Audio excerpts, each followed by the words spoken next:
Welcome everybody.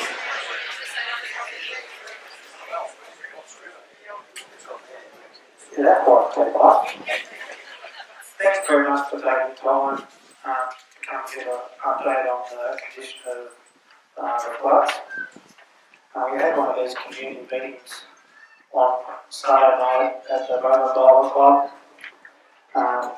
to let everyone know what was happening upstream, and we're working our way along the river.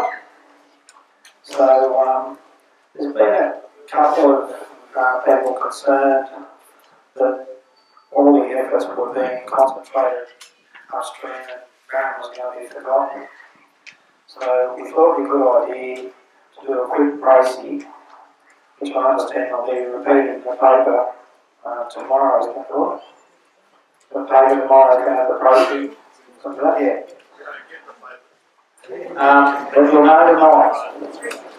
So here we go. So we had a fairly big ramp up with resources at Barham Saturday, Sunday and Monday. And it wasn't only resources for Barham, it was actually resources for the whole district because of the Edward River challenges we're going to have in Barham at the end of the month. And challenges in Barham here and even some overland floods and other places. So on Tuesday, we met with police, rural fire service, local emergency management officers, and there's 3 of them, 2 police, 2 members of the SES, Transport for New South Wales, the New South Wales Public Works Advisory Group, a person who's a specialist on levies who knows all about the Barham levy, 9 engineering staff from Murray River Council, a comms person and director of community and EcoDev from Murray River, Alan Mathers is the next councillor and knows a little bit about, or I should say heaps, about Eagle Creek and also the Lower Murray Land Improvement Group, Roger Knight. We all met and discussed the following.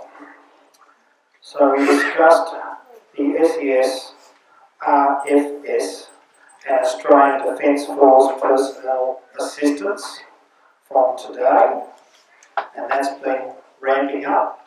It's been ramping up at a district level, but it will be ramping up in Barham specifically.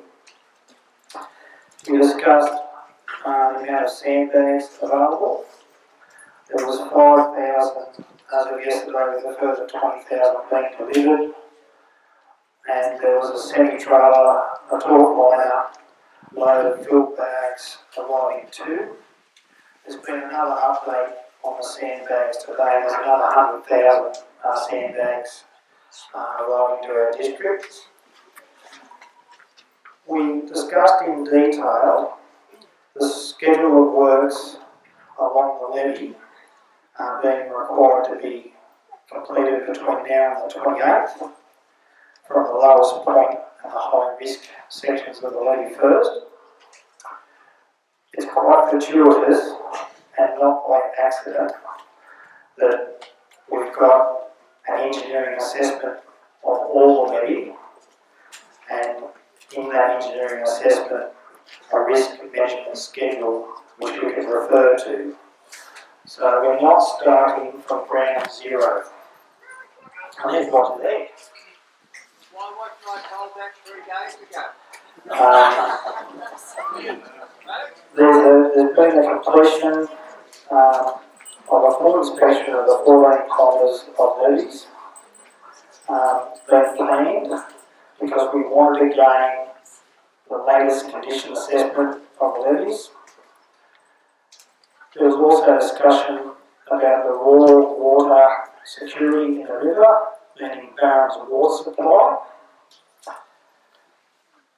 One of the big topics evolved around time management regarding the intervention required on levees and the manpower and plant machinery required to deliver that. road access. It's not used to people. The Moorman Road usually gets cut off. There's a lot of roads in Victoria under duress at the moment. And we've seen through big roads, probably 8 out of 10 roads cut at some stage or other in the last 3 days. So that's a little bit of a challenge for us to stay on top of that. The predicted time of the peak is currently the 28th, and I'll get SES to talk about that.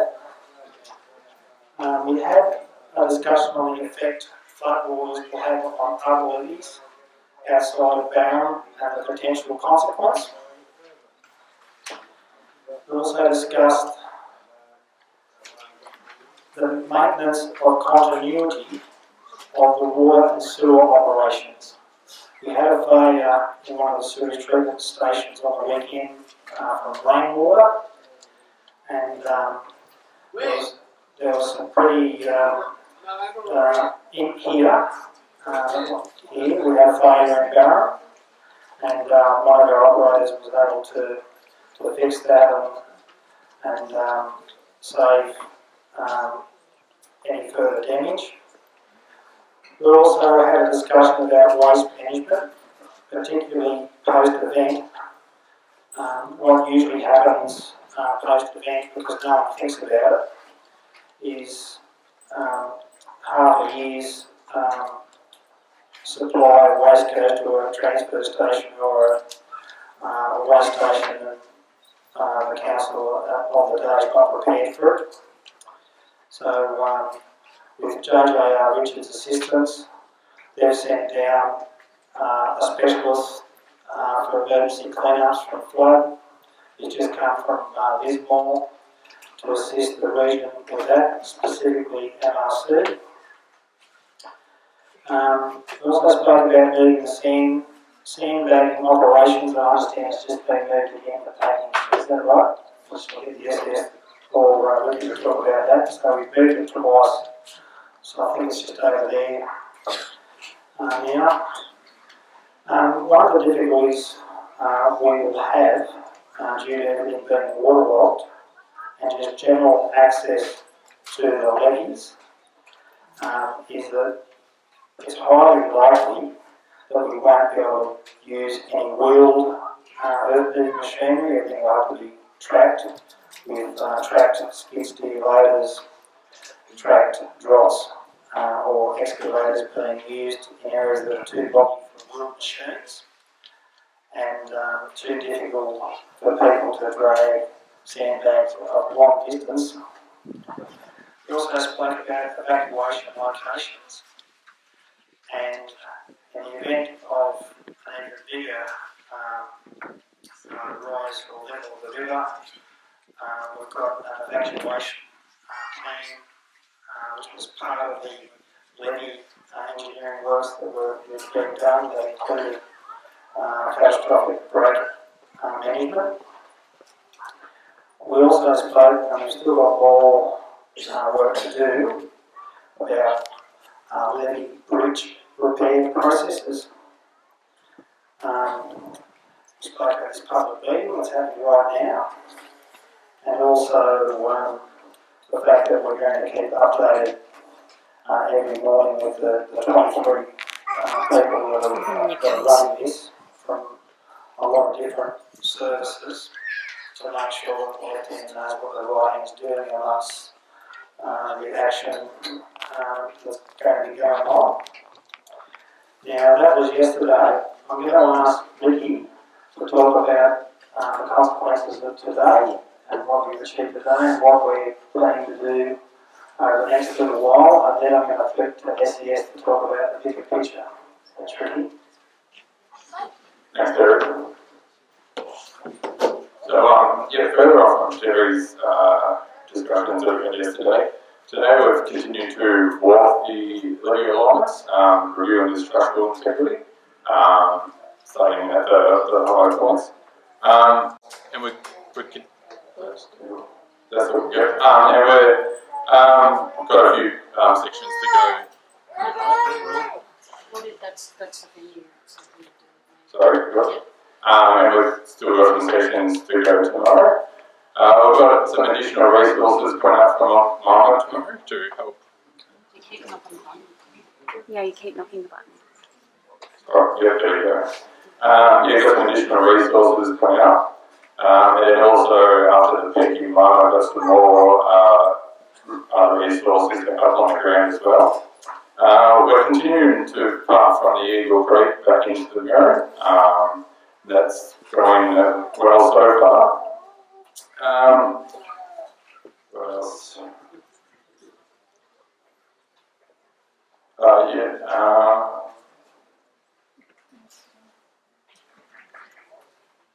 Like Terry mentioned, the sandbag facility's moved over to Payton Street, Payton Avenue now. And then tomorrow too, we'll have further discussions with the SUS and RFS to get some more resources and machinery on the ground. We've got some issues with some accessibilities to the levee bank, with some vegetation and some water currently lying around. So they'll assist in help us with that to do some any works to the levee banks as required. And we'll just probably continue on from that tomorrow, further discussions with the SES. So I think we'll probably leave that anyway.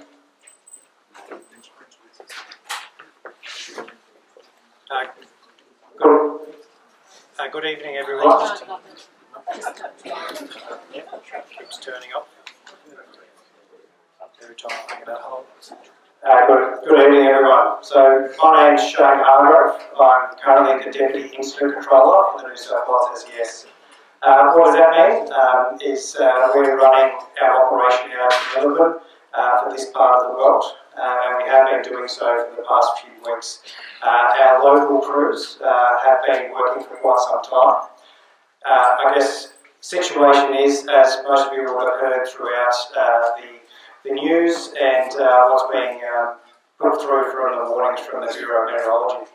So the Bureau has been looking at the river from the rainfall that we've had well upstream of the Barham and watching those peaks as they come down, which obviously you've had within the area for quite some time. With the recent rainfall from Victoria, we've seen those rivers in Victoria start to move into the Barham. Currently, the peak. I didn't touch that. Currently, the peak is just upstream of Barham. Expected to. I think when it's shouting, it's saying itself. Oh, it's got a limit. It's got a limiter on. Okay, I'll try and speak quietly. So it's upstream, and we're expecting that to impact Malwema over the next couple of days. Why is that important for you? It's important for the Barham community because the Bureau will be able to Better forecast the peaks and expected time frames for Barham. Currently, it's. I'm going to hold it against your chin. So currently, it's expected that. Thanks. Currently, it's expected for the end of October for it to reach Barham with a height of 6.2. So we'll look at that with the bomb over the next couple of days and in the next week. We're expecting at least 7 days travel time, and so as those peaks start to be defined, we'll be able to communicate that. To start off with, the bomb will communicate that through their warning system. We look at that and look at what the consequences will be for the Barham community. That then means that we publish our own internal bulletins, which you'll be able to see on our Hazard Watch website. So it's hazardwatch, all one word, .gov.au. Brand new system that we're using. We've had it for a few weeks for now, and it really helps us define the communication that we need to provide to communities. I'm sure you've seen it throughout what we've done with Malwema, and if you haven't, have a look. You'll be able to see it's graphic. It'll give you an idea of what parts of the community we want to talk to. I guess impact for Barham is that it's expected to be higher than 1993 and 2016. looking at the consequences from especially the 2016 events. We didn't see too much impact within the town itself. Obviously, low-lying areas will get impacted as those creeks and the river swells. So it's been quite some time since we've seen these types of heights in the community. What that means is we need to anticipate and expect a change of the conditions and how the river reacts. So we're running off best intel for what we've gathered over the years, plus the recent flood study. You'll see a lot of decision making that we'll do over the next few weeks, really relying on that flood study, and that's the reason why we work with council so much about what we're expecting and what those consequences are. So at 6.2, it is very high on the levee. There are, as Terry mentioned, there are some low points which we need to do some mediation work for. 2 days ago, we started the conversation with Barham, whilst we're still dealing with with council, whilst we're still dealing with Moama. So our focus is definitely focused on downstream impacts to provide the community as much information as possible. So over the next few days, and you've probably seen a bit of a rise in presence. So as of last night, Fire Rescue coming to town on the request of the New South Wales SES as in-water rescue operators. So they're the people in the wetsuits. If you are in trouble, we have that capability and that coverage for your community, as well as the communities and the villages surrounding Barham. Throughout today, you would have seen an increased presence of the Rural Fire Service on top of the local brigades, which I need to put a big shout out for, that have really picked up the torch on behalf of the New South Wales SES. And David Lang and his team have been fantastic in supporting the New South Wales SES, providing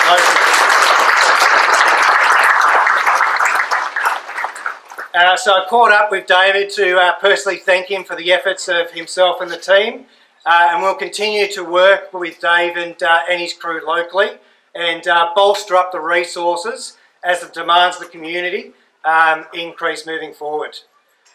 I guess we've also got ADF and our liaisons here that's come across from Deniliquin. We've formally requested the ADF to provide troops. So far, we should see them over the next few days out in Deniliquin, and the definite plan is to ensure that communities just like Barham have their hands on the ground to support you in the before, the during, and also the after.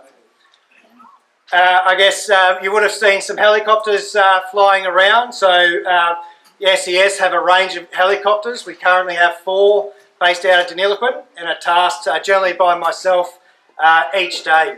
Some of those helicopters have cameras, so I'm able to see exactly what's going on, and I task that as much as possible so I can see what's going on even if I'm in Deniliquin. So these days with technology, we have really good reach of what's happening.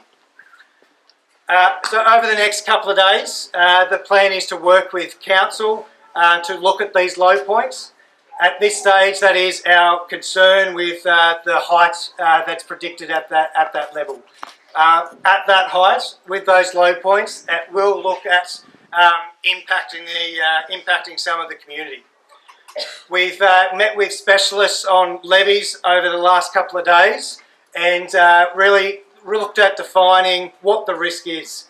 At this stage, any risk of overtopping the levee has a no life threat kind of value to it. Doesn't mean that it is not risky, so there is still a risk and a possibility, but we're working over the next 7 to 10 days before the peak to do as much work as we can to protect the community with these higher levels.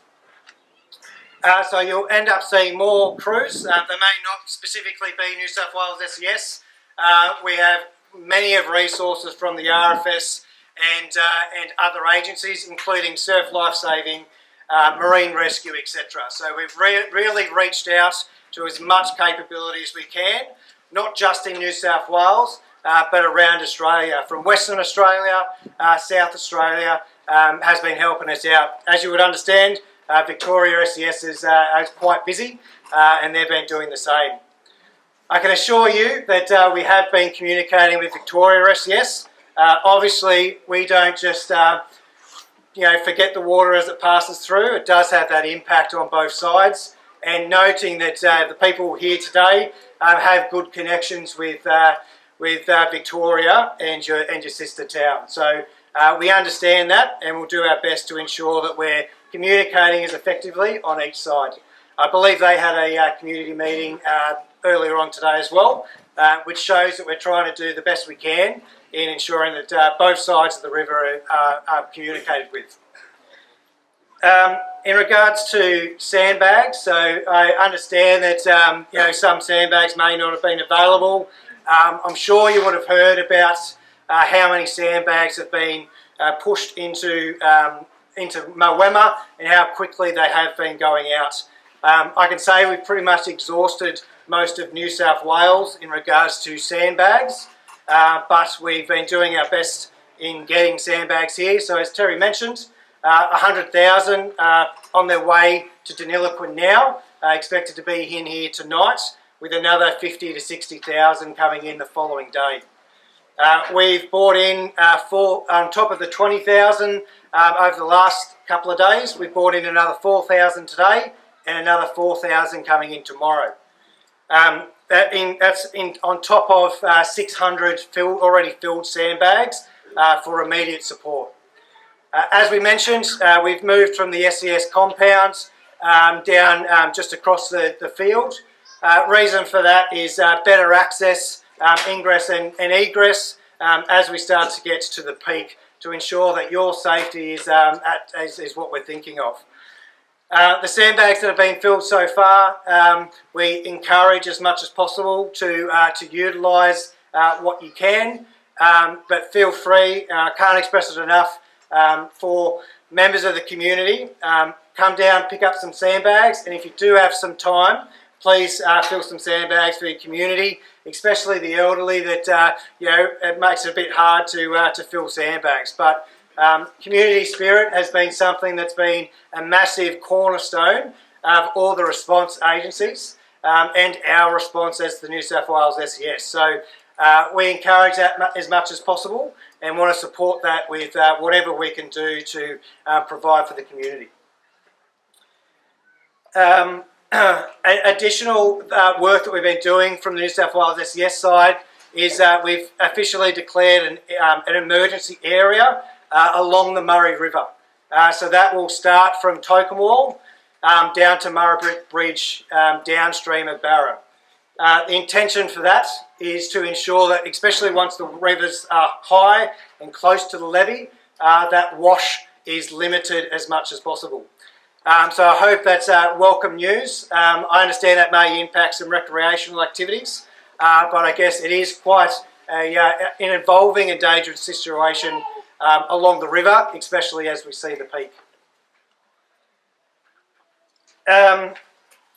I guess that's pretty much what we're working so far. We'll continue that work and continue to communicate with the community. This meeting today is quite early on from where we normally communicate with communities for, so very excited that we're able to actually make this happen for tonight and get such a big turnout. So from the New South Wales SES, I thank each and every one of you for coming out and receiving information, and I implore you to continue to stay informed, prepare as much as possible, and please contact 132 500 if you do require assistance. And yeah, like I mentioned before, it may not be the New South Wales SES, but we've got our coordination centre, which is coordinating all our emergency services from New South Wales and Australia to help you out. In saying that, I will be increasing the New South Wales SES presence in town. Thus, a part of me being here today and making the effort to come across to speak with you personally. I guess around that topic, I have been working, so part of my day job is the Deputy Zone Commander who looks after this patch, and something we've been working on for quite some time is raising our membership in the Barham community. We have a fantastic facility that some of you have probably been to throughout today. There's boats and all the equipment there ready to go. All I'm missing is some very keen and excited community members. So I guess my call out, while I've got the attention of majority of the town, is if you do wish to roll up your sleeves and join the New South Wales SES, I will be more than happy to have some conversations later on this afternoon. It's something that I'm very proud to make sure that we get that community spirit within the communities we serve, especially when there's a flood risk. So I hope that there's some members of the community today that are pretty keen to join up. Got a pretty good unit sitting there ready to go, and obviously throughout these periods, and it's usually every 4 to 6 years, there's a lot of work to do, and I'm sure Dave's team at the RFS can contest to the work that's been happening over the last little while. If there's any members of the community that has management and leadership experience, I'm more than happy to have those conversations. So if you are keen, we are definitely keen to provide the support, the training and the equipment to members of the community that would like to help their neighbours, not just in floods, but in storms. And the Barham area is quite a big area, and especially down in Moama, Deniliquin being our bigger base, there's always support around the corner, and we'll appreciate any membership that we can drum up. Feel free to visit our website to do any applications, or come and see me personally. I'm more than happy to have any conversations up here a little bit after. That also includes any conversations, concerns, questions you have about the floods. I'll be up here. I'll stay as long as you all need me for. And I just, again, want to thank you all for making the time for coming out, and believe we'll move to questions. Just one afterwards. correction, we've actually done over 6,000 sandbags. Beautiful. Community has.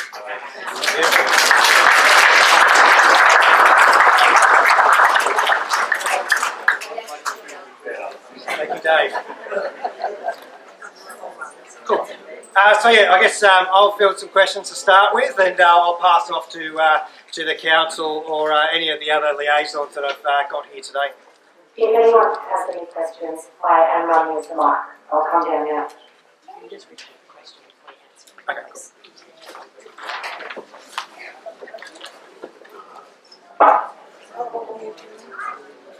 I live outside the Barham area, out Big Barham Road, and in 1993, 2016, I think there might have been one around 2011, flood came through, and it was at the top of the levee bank.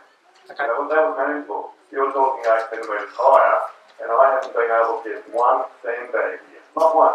Okay. So I don't know how everybody else is going, but I've been trying for 2 days. Not one sandbag.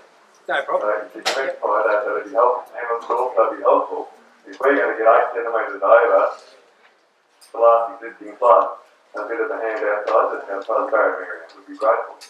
Yep, yeah, definitely. I'll just repeat the question for online. So, gentlemen advised that outside the levee, outside on the Barham Road, and the 93 flood was quite up to the level. Predictions are quite higher than that. What are we doing to ensure that it's there? So, in regards to the levee, I will pass over to the council. I guess in regards to the sandbags, just check with Dave. We've got plenty over there now for collection ASAP. We need to sort that out, yeah. So what we're actually going to do, how many are going to give out, and how it's all going to work.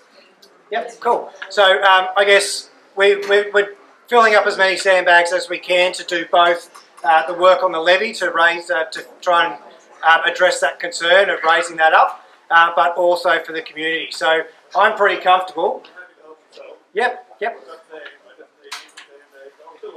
Beautiful, yeah, no, fantastic. Yeah, so we've got empty sandbags over there already.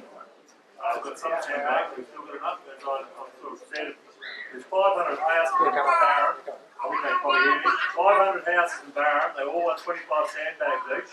There's 12,000 sandbags, we haven't had anywhere near that yet. Okay, we've only had 10,000 in, not even 10,000 in Barham yet. Yep. Alright, so that's something we, Yeah, and we're definitely working on bringing them down. So today, I believe we have 4,000 empty sandbags should have been delivered today. So we'll feel free to come across there, and I'm happy to open that up this afternoon once we finish up here and provide that access to you. And we'll continue to work on that levy question. Thanks. Just between questions, could I also ask everyone to keep the chatter down on your phones quiet? There's a lot of interference for those listening online. Thank you. Yeah, my question first to the council. I spent 4 hours on the phone not yesterday, but the day before, and I got absolutely just shoved around constantly to the point I spent 3 hours on the phone yesterday, ended up at the Premier's Department, the Industry and Land Department, and several others, and including the SBA, who told me it wasn't their problem because they only deal with emergencies. I reckon I was 2 a.m. this morning to get here, and I'm really not pleased with the process today. Because obviously we have the information, or it appears that way, that your bureaucracy could not get it out the door. I'm serious, I'm just stepping out on the telephone. Yep. Okay. All right, I'll pass over to council. What's your question? Just around, I guess, getting information from. So we spent quite a few hours on the phone. Need a mic, Sarah.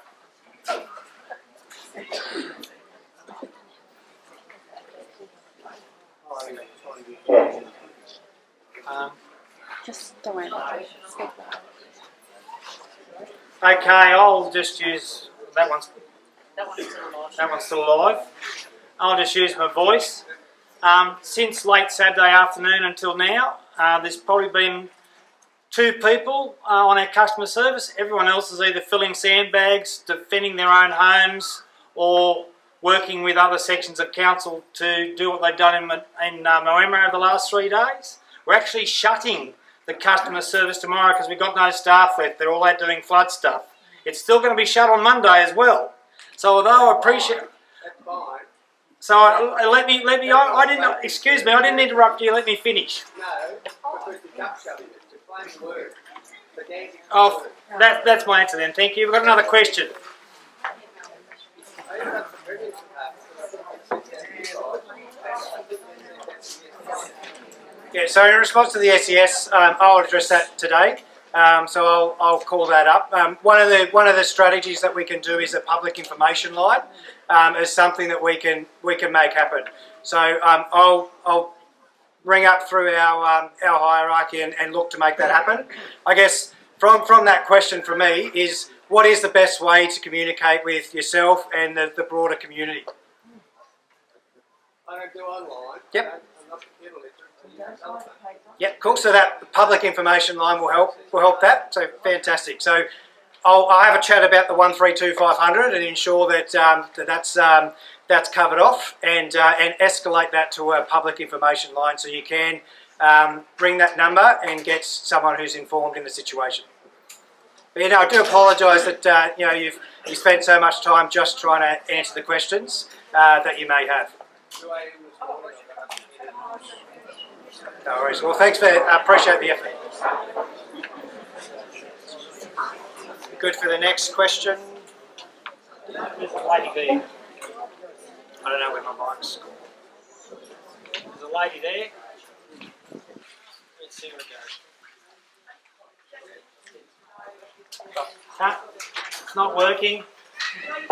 Yes. Shout. Is there any sort of modelling for the town area that shows the height, like that shows low areas in the town, or which areas may be lower than others, so we can get some idea of what would happen if the levy was agreed? Do you have any sort of modelling of where that would go? Yeah, I think so. The flood plan is probably the best place to look at. I don't believe we've got it in any technical type of map that you can have a look at. So in the flood study, it is public sourced information through the council website. Best place to look at to get the information. Again, that's our dance card, I guess, in ensuring what we're picking up the information and how we're warning communities. We should probably talk about information now. On the Murray River Council web page, you can't miss it. It's the very first link at the top, the first banner. There's a click to the October 2022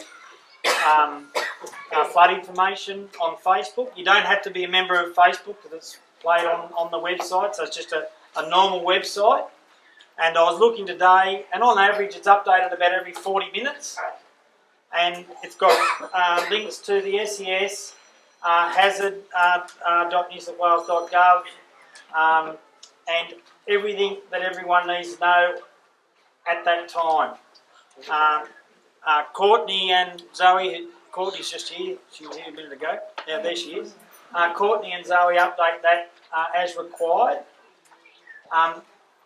What has been a little bit of a problem is people not going to the source of truth for information, and social media is largely to blame for this. So council doesn't rewrite the SES and the emergency services doctrine. They put links up to it, so when someone looks at it, they're getting it off the source of truth. There's no interpretation because the SES is the lead agency, and the 132500 is the number to get hold of that. They triage, the SES triage all the applications for assistance, and they've got a fantastic network set up for that. There's been a few people who attempt to circumvent that through going through informal channels, and that's actually slower than going through the SES number. Beautiful. Yep.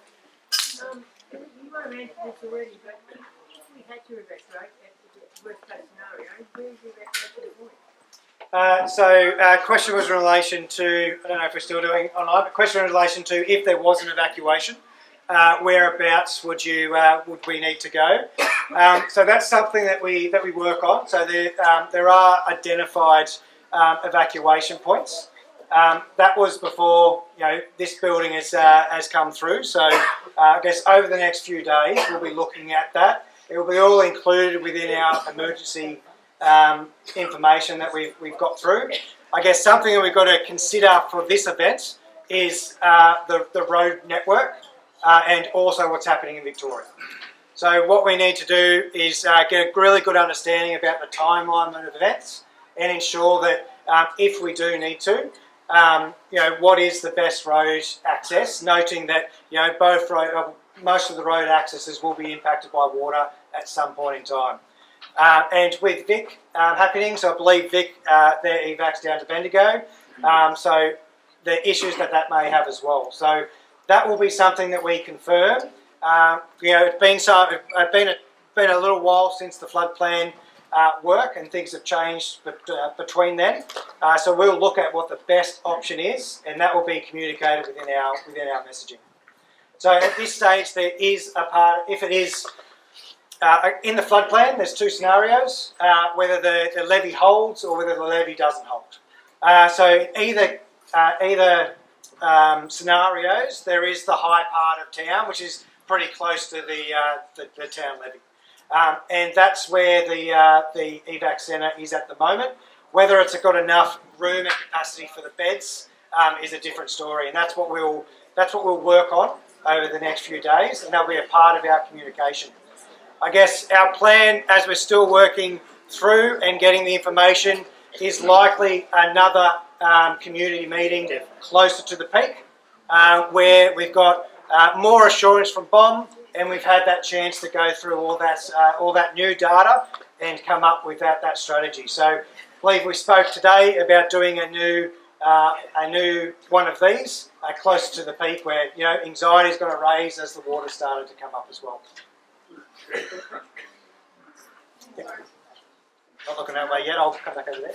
Right. Can I just get clarification on local SES, about the sandbags, because my understanding was that initially, or essentially, the sandbags at the moment are for the levy and not for community public. Yes, so we did. So the question was about access to the sandbags, and that the sandbags that have been prepared over the last little while was just for the levy. I did hear that personally myself this morning, and we've been in contact with council and the RFS locally. So I guess a lot of this, for the work on the levy, there will be a lot of sandbags. So essentially, we're doing a lot of sandbags, but it's really for the community as well as the sandbag work on the levy. So at this stage, I guess yesterday, we were struggling with getting sandbags in, and that's not just into Barham, that's into pretty much everywhere, especially into Nilluquin. Not sure if you've seen the photos of Coles down at Nilluquin and Moema. We've got the same issues with bringing freight, dress me up, bringing freight down, including sandbags. So at that stage, that was probably what we're looking for, but we're getting a lot more sandbags come through. And I guess looking at the amount of people that's rocked up today, and that coming to me throughout today, which it comes to me, it's pretty important. That we have the ability, we've got the teams, we're bringing further teams, and we're getting those resources to be able to supply throughout. I guess the lessons we learnt is that those sandbags fly out pretty quickly, and we want to ensure that it's getting to the places that we need to. We want to ensure that we're building up that levy as much as possible to protect the town at the same time as protecting the properties and creating that reassurance for the members of the community. So at this stage, and as I discussed a little bit before, more than happy for some of those sandbags to start going through, but it will be a juggle between the work that we're doing with council to protect the levy as well as that. So we will do the utmost that we can to continue that supply to meet the demand of the community as well as the work that we're doing with the levy. Thank you. Okay, the roving mic is not working now, so please bear with me. If you keep your hands up, I will make sure everyone's questions get answered, but I'll come to you one by one, and I'll yell the question if needed. Sorry, we will get you.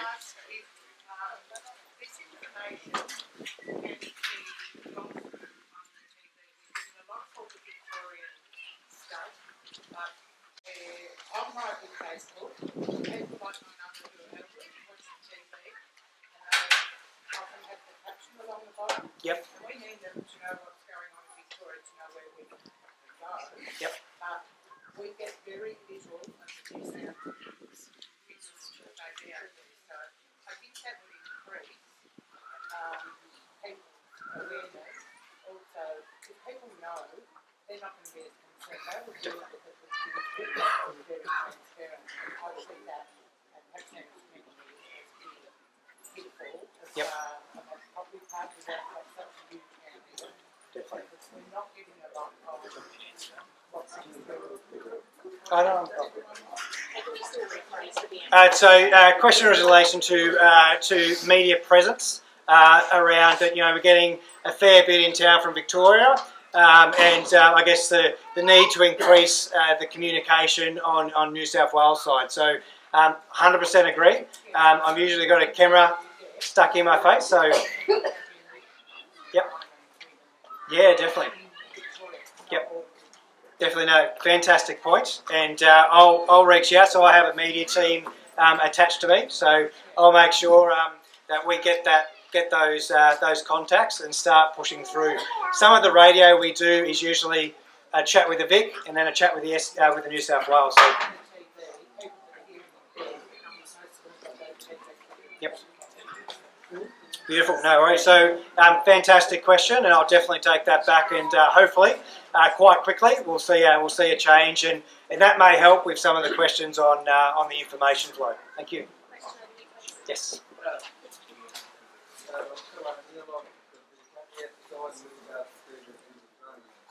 I have no idea who's in charge of blood control.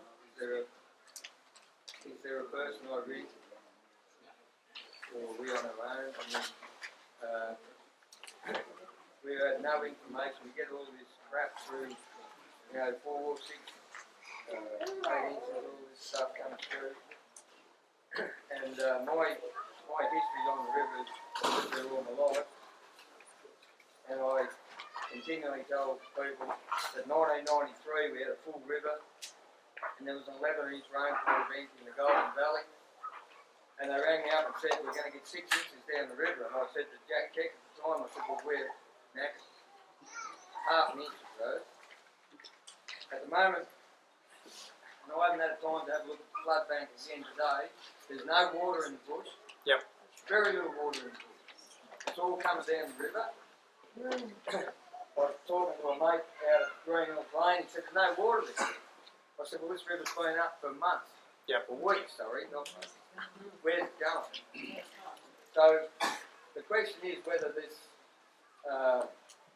circus of the flood bank and the ridiculous, I shouldn't judge it, I know, but the levies and shit that's put in out there, what has that done to our community?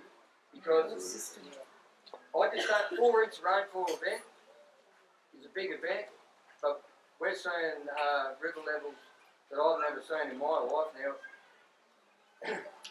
So I just question that, but we really need somebody coordinating this thing or talking to me, because I'm you know, my boys are out there filling sandbags, and Bill, we've got sandbags out there through Elders. They're not sandbags, they're actually seed bags, but they're bags, and we've got a heap of Bill. I'll drop some off to you. But you know, that is a disappointing thing. I don't blame David. David's one of the most hard-working local blokes you'll ever find around here. Yep. But we should have had him. I mean, I don't know whether it's a church or Malama or what it is, but the main thing is I want to raise is that river is not doing what it used to do. Yep. Good point. So a lot of points around the you know what has happened, the levees, as well as not a lot of water out in the forest. So I guess we're anticipating that will fill up with the surge that's coming through on its way, and that's our anticipation, is that will occur. In regards to the access to sandbags and support. I'm sorry, why isn't it out there? Because people in Brooklyn, you know, they get prosecuted for Christ's sake for putting up a levy that was there. You know, I can't understand this whole. I'm trying not to get emotional. You know, you've got people in peril, and they're talking prosecution for Christ's sake, whereas we should be, as a community, prosecuting the bastards and set that thing up out there if it's not letting enough water out of the system.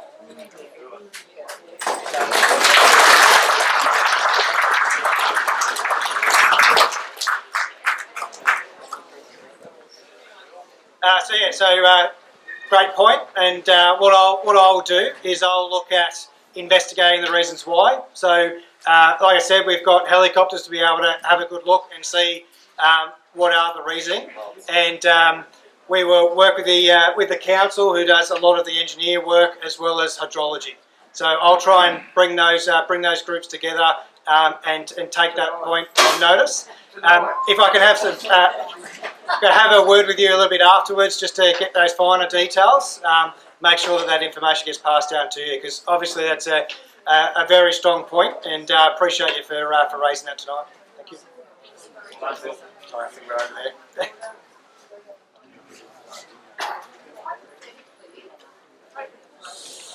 If the levee breaks, how are we going to be notified?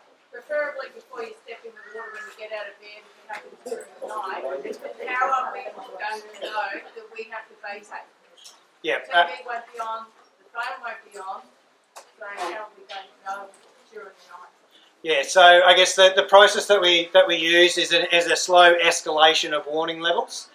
So we'll start with prepare to evacuate, which is usually at least 12 to 8 hours before we're expecting. If the levee breaks though, how long have we got if it's right in town? Yeah, so as I mentioned before, we're not expecting a big deluge of water. So what we'll look at is a combination of media as well as door knocking. So usually what happens is we identify the areas most likely at risk, and that will be depicted in our polygon. The process is door knocking. Sometimes we've got using local assets plus any assets that we've got in town to go through streets with the PA system.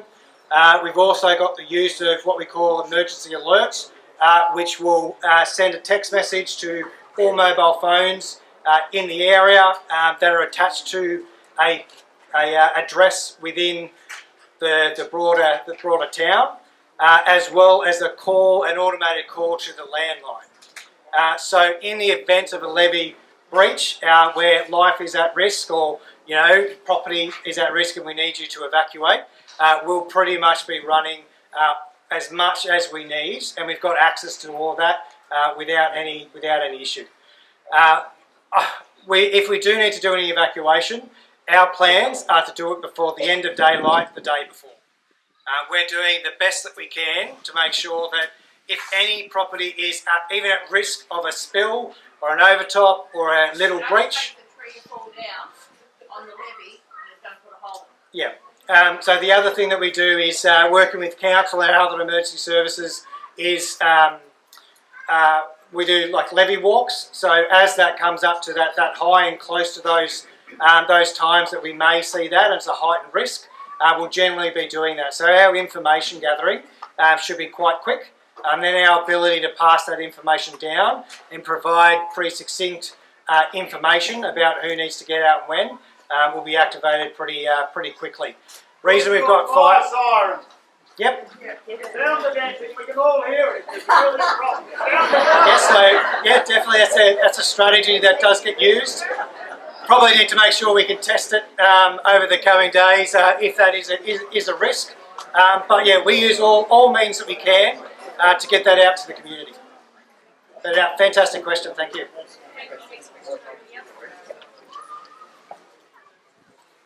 Where do we find out the height of our level of our slab in relation to the height of the roof?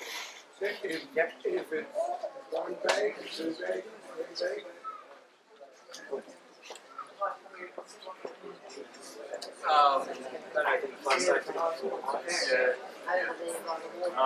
3 bags. Yeah, look, great question. I don't think we have the information readily available for every block that we could go and look on a map straight away. There would be heights within building assessments that have been done over the years. Some assessments could be made, but again, to go in and find all that information out of files while council is stretched thin would be very hard. But we can work with people who are heavily concerned in the areas to go and find that information so that we can help assess how high sandbags or temp levy banks may need to be built, for sure. Thank you. Great question, thank you. Thank you. Other questions? I've got a suggestion. I attended the meeting over in York,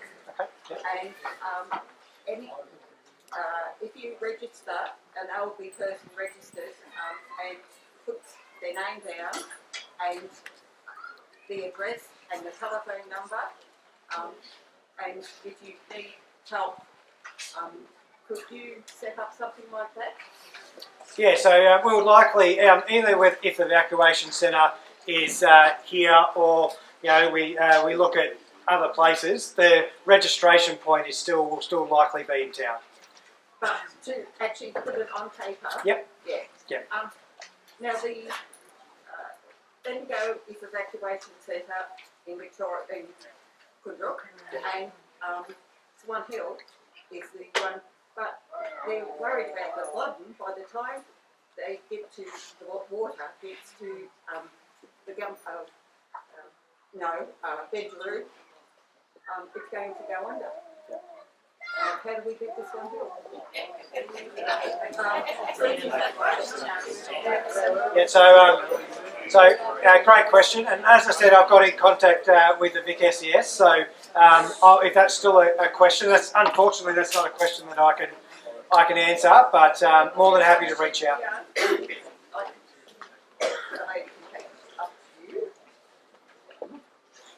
We can chat afterwards if we want. Yeah, more than happy to have those conversations after. Thank you. I think we had a question down here.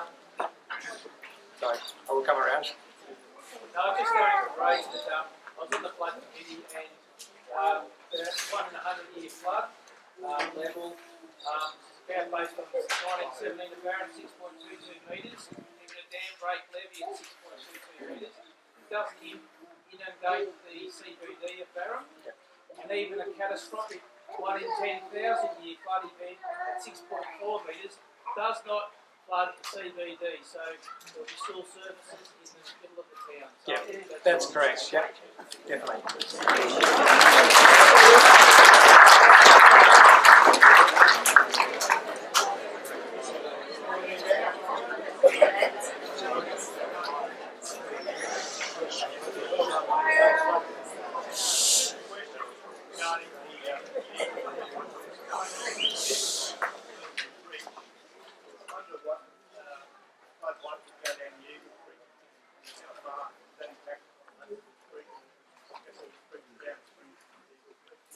I realise and understand they're pumping out the bottom of the equipment there.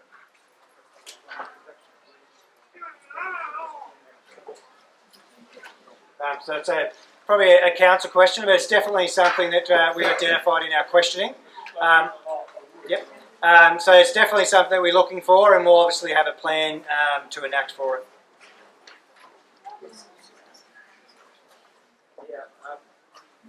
You just got to talk into it. I've just got to hear from your voice. Okay. I'm heavily involved in the industry, and the scenario that we're talking about, we're very well aware of that. There's a whole lot of work going on in the 4 pumps at the bottom. There's flood levees on either side of the all the way to the top of the town.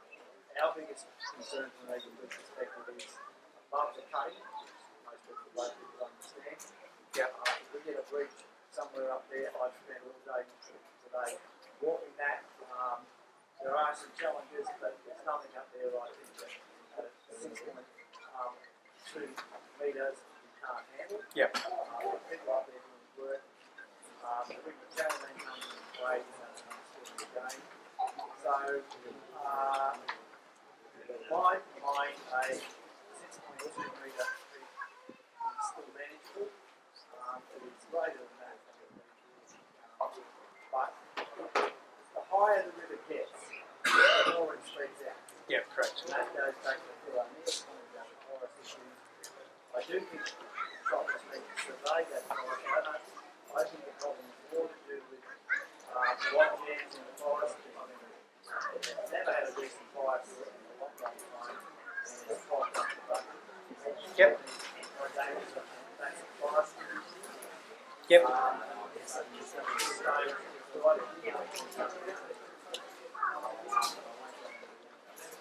Yeah, beautiful. Yeah, thank you. So those log jams and beaver dams, they're everywhere in the forest now. The forestry can't do anything about it. It's Sydney EPA, and they won't allow people access in there to remove those log jams. No worries, yep. So I believe we touched on that the other day with a bit of our pre-planning meeting. So thank you, and I'll chase that up and see what could be done or what effects that may have, and that'll be a part of our next meeting.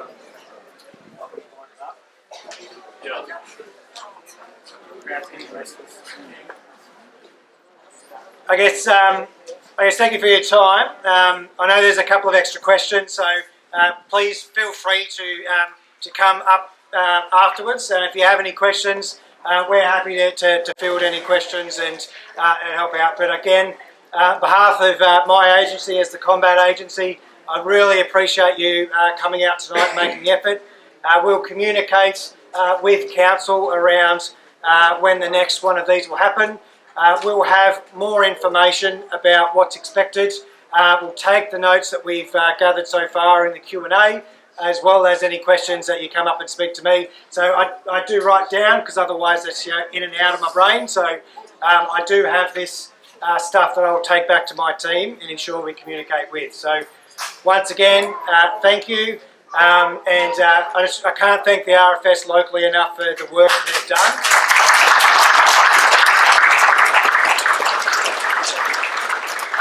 and you will continue to see an increase of support throughout Barham and the surrounds over the coming days as we look to move as the water moves downstream. So thank you again, safe travels back, and hopefully we'll see you again sometime later on.